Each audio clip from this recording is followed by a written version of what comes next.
नमस्कार, स्वागत आहे तुमचं माझ्या एका कुकिंग व्लॉगमध्ये. तर ह्यामध्ये 2 रेसिपी आहेत, हाय प्रोटीन आणि लेस ऑइल रेसिपी. तेव्हा व्हिडिओ शेवटपर्यंत बघा. रेसिपीज तुम्हाला नक्की आवडतील आणि चॅनलला सबस्क्राईब करा. तर दुपारचा स्वयंपाक सुरू करण्याच्या आधी एक फ्रूट ब्रेक असतो. म्हटलं चला मस्तपैकी अननस पिकलेलं होतं तर ते खाऊयात आणि घरातल्यांना आवडीनुसार ती फळं दिलेली आहेत आणि स्वतःला पण फ्रूट ब्रेक घेणं खूप महत्त्वाचं असतं. त्यामुळे मग मी असे मस्तपैकी बाउलमध्ये फ्रुट्स घेतले. उभ्या-उभ्या खाणं वगैरे ते पहिले खूप करायचे मी, पण ते साइड इफेक्ट्स मग आपल्या स्वतःलाच होतं. त्यामुळे थोडासा निवांतपणा म्हणजे 5-10 मिनिटं तरी ॲटलीस्ट शांततेत बसून छान फळं खाणं खूप गरजेचं असतं. फळं म्हणा किंवा काही पण जे काही तुम्ही खातात ते शांततेतच खाणं खूप योग्य असतं, असं मला वाटतं. तर इकडे मी फळं खाता-खाता थोडंसं बुक रीडिंग करत आहे. 1-2 पेजेस. थोडीशी मध्ये गॅप पडली होती रीडिंगच्या हॅबिटमुळे मध्ये. त्यामुळे पुन्हा एकदा गाडी ट्रॅकवर आणण्यासाठी 1-2 पेजेस का होईना पण रोज वाचायचा प्रयत्न असतो. तर मस्तपैकी अननस खाता-खाता पुस्तकाचे 1-2 पानं मी वाचली. तर चला आता परत वळूयात किचनकडे. तर फळं खाल्ल्यामुळे असं मस्त फ्रेश वाटतंय. आता पुढची कामं करूयात. तर आज मी करत आहे इकडे मस्तपैकी चण्याची भाजी. अजिबात कोणतंच वाटण वगैरे नाही करणार आहे. फक्त बारीक कांदा चिरून, टोमॅटो वगैरे चिरून करणार आहे. तर सर्वात आधी ते चणे मी कुकरला 5 शिट्ट्या करून शिजवून घेत आहे आणि थोडंसं मीठ टाकलेलं आहे म्हणजे मग चणे शिजायला मदत होते. तर ते चणे शिजताय तोपर्यंत कणिक मळून घेते. म्हणजे मग जेव्हा जेव्हा आपल्याला पोळ्या करायच्या तोपर्यंत भाजी होते, भात होतो, तोपर्यंत पोळ्यांची कणिक छान मुरली जाते आणि पोळ्या सॉफ्ट होतात. तर खूप घट्टही नाही किंवा खूप पातळ म्हणजे अशी आसट पण नाही ठेवायची. मीडियम अशी मस्तपैकी कणिक मळून घ्यायची आहे. तर इकडे कणिक मळून झालेली आहे. आता ती थोड्या वेळ झाकून ठेवते आणि जेव्हा पोळ्या लाटायच्या तेव्हा परत एकदा मी मळून घेईल.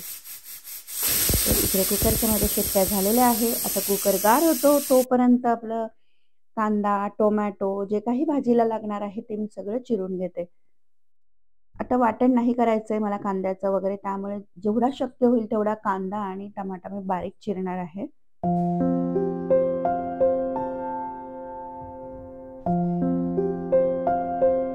आणि आलं लसूणची पेस्ट मी विकतची आणली होती तर तीच मी वापरणार आहे. त्यामुळे लसूण वगैरे काहीच इथे सोलणार नाही मी. तर टोमॅटो पण चिरून घेत आहे. चाकूला जर व्यवस्थित धार असेल तर खूप झटपट आपलं चिरून होतं. नाहीतर मग चॉपर तर सर्वात बेस्ट असतात. टाइम पण आपला वाचवतात. तर कढईमध्ये घेतलेलं आहे अगदी 1 चमचाच तेल आणि त्यामध्ये घालणार आहे मी जिरं आणि तेजपान. जास्त काही खूप मसाले नाही घालणार आहे भाजीला. कारण प्रत्येक वेळेस मसाल्याचं खाणं, जास्त तेलकट खाणं त्यामुळे ॲसिडिटी बॉडीमध्ये होते. त्यामुळे थोडंसं ते अव्हॉइडच करायचं. तर थोडंसं घातलेलं आहे मी हिंग आणि कांदा आता छान परतवून घेत आहे. हिंग टाकणं महत्त्वाचं आहे कारण चणे आहेत त्याची टेंडन्सी गॅस प्रोड्यूस करायची असते. म्हणून मग जेव्हा आपण हिंग घालतो तेव्हा खूप मदत होते डायजेशनसाठी. त्यामध्ये कांदा परतून झाल्यानंतर ह्यामध्ये घातलेला आहे मी 1 चमचा लसणाची पेस्ट आणि अगदी पाव चमचा टाकलेली आहे आल्याची पेस्ट. ती छान परतवून घेतली आणि त्यामध्ये जो बारीक चिरलेला टोमॅटो होता तो पण आता छान शिजू देते. झाकण ठेवते मी म्हणजे मग ते शिजायला मदत होते. थोडंसं मीठ पण घालायचं म्हणजे मग ह्या गोष्टी झटपट शिजतात आणि आपला वेळ वाचतो. तर इकडे माझा तोपर्यंत कुकर पण गार झालेला आहे. पहिल्यांदा चेक करून घेते की चणे शिजलेले आहेत का? एकदम मस्त शिजलेले आहेत. आता जेवढे मी चणे भिजत ठेवले होते आणि शिजवायला घातले होते तेवढे मी सगळ्याची भाजी नाही करणार आहे. त्याची दुसरी रेसिपीसाठी पण चणे मी बाजूला काढून ठेवलेले आहेत. त्यामुळे भाजीला अगदी कमी टाकणार आहे. म्हणजे जेवढे लागतात तेवढेच टाकणार आहे. तर आता मी इथे घालत आहे लाल तिखट, धणे-जिरे पावडर, थोडासा गरम मसाला आणि हळद. मसाले छान परतवून घेते आणि नंतर त्यामध्ये जे काही चणे आपण बाजूला काढले होते भाजीसाठी मी ते टाकते. सर्वात आधी चणे घालायचे आणि मग ते मसाल्यासोबत परतवून घ्यायचे आणि त्यानंतर मग जे काही पाणी आहे कुकरमधलं ते फेकायचं नाही. ते खूप न्यूट्रिशियस असतं. तेच पाणी ह्यामध्ये घालायचं आणि छानपैकी भाजी मस्तपैकी उकळू द्यायची आहे कमी गॅसवर. वरून कोथिंबीर घालायची आणि आता खूप तिखट नाही टाकलंय मी तुम्ही बघितलं असेल एकदम थोडंसंच तिखट टाकलेलं आहे त्यामुळे असं लाल भडक अशी भाजी अजिबात नाही आहे. एका सर्व्हिंग बाउलमध्ये मी ती काढून ठेवली आणि आता मस्तपैकी गरमागरम पोळ्या. पोळ्यांची कणिक भात भाजी होईपर्यंत मस्तपैकी छान मुरलेली आहे.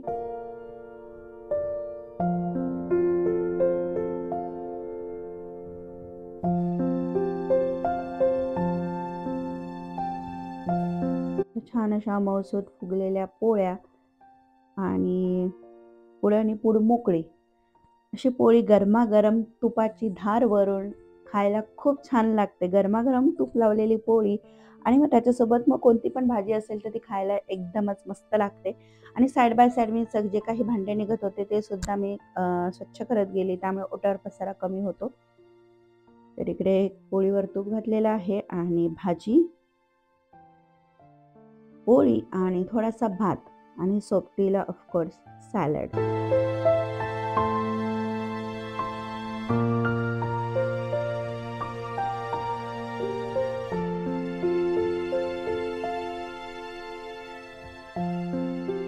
तर आता आम्ही जेवून घेतो आणि पुढची रेसिपी सुद्धा मी तुम्हाला सांगते. जर व्हिडिओज आवडत असतील तर चॅनलला सबस्क्राईब करा. तर आता दुसरी रेसिपी आहे ती म्हणजे जे आपण चणे बाजूला काढून ठेवले होते त्याचे मी आज मस्तपैकी कटलेट बनवणार आहे. तर त्यासाठी इथे मी काही कोथिंबीर, हिरवी मिरची, गाजर सगळं म्हणजे गाजर किसून घेतलेलं आहे आणि कोथिंबीर, हिरवी मिरची कापून घेतला, बारीक कांदा सुद्धा कापून घेतलेला आहे. तर जवळजवळ एक सव्वा वाटी चणे असतील ते. तर त्यासाठी मी एक मीडियम आकाराचा कांदा बारीक चिरून घेतलेला आहे. तुम्ही बघू शकता चणे मस्तपैकी शिजलेले आहेत. चणे शिजले असतील तर मग टिक्की चांगली बनते. ॲक्च्युली हे तर चणे थोडेसे गार झाले होते. जर ते गरम असते तर मला मॅशाच्या सहाय्याने इझी गेले असते. पण मग मी मिक्सरच्या भांड्यामध्ये अगदी 2 वेळा फिरवले आणि मस्तपैकी बारीक झालेले आहे. त्यामध्ये घातलेला आहे कांदा, गाजर, चवीनुसार हिरवी मिरची आणि कोथिंबीर, 1 चमचा लसूणची पेस्ट, अर्धा चमचा आल्याची पेस्ट. आलं हवं तर तुम्हाला बारीक चिरून पण तुम्ही घालू शकतात इन्स्टेड ऑफ पेस्ट. त्यानंतर चवीनुसार लाल तिखट, अर्धा चमचा हळद, अगदी पाव चमचा गरम मसाला, जिरे पावडर घातलेली आहे 2 चमचे आणि आमचूर पावडर 1 चमचा, चवीनुसार मीठ. आता हे आणि 4 छोटे चमचे घातलेले आहे बेसन. बेसनने बाइंडिंग चांगली होते त्यामुळे घालायचं आहे.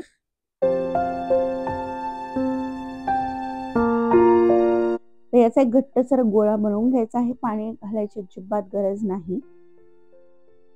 तर इकडे छान असा गोळा मळून झालेला आहे. तर हाताला थोडंसं तेल लावायचं आणि हव्या त्या साईजच्या, हव्या त्या शेपच्या मस्तपैकी टिक्की बनवून घ्यायच्या आहेत. ह्या आपण एकदम शॅलो फ्राय करणार आहोत, त्याही एकदम कमी तेलामध्ये. त्यामुळे जर तुम्ही डाएटवर असाल, कमी तेलाच्या रेसिपी म्हणजे कमी तेलाचे पदार्थ खात असाल आणि हाय प्रोटीन रेसिपी आहे त्यामुळे खूपच हेल्दी रेसिपी आहे. तर अशीच दुसरी छोलेची पण टिक्कीची रेसिपी चॅनलवर आहे, लिंक डिस्क्रिप्शन बॉक्समध्ये देते, नक्की जाऊन चेक करा. तर अशा सगळ्या टिक्की मी करून घेतलेल्या आहे. तर एक ग्रिल पॅन घेतलेला आहे, त्याला हलकसं ब्रशच्या मदतीने तेल लावते आणि त्यावर ज्या काही टिक्की केलेल्या आहेत त्या सगळ्या ठेवते.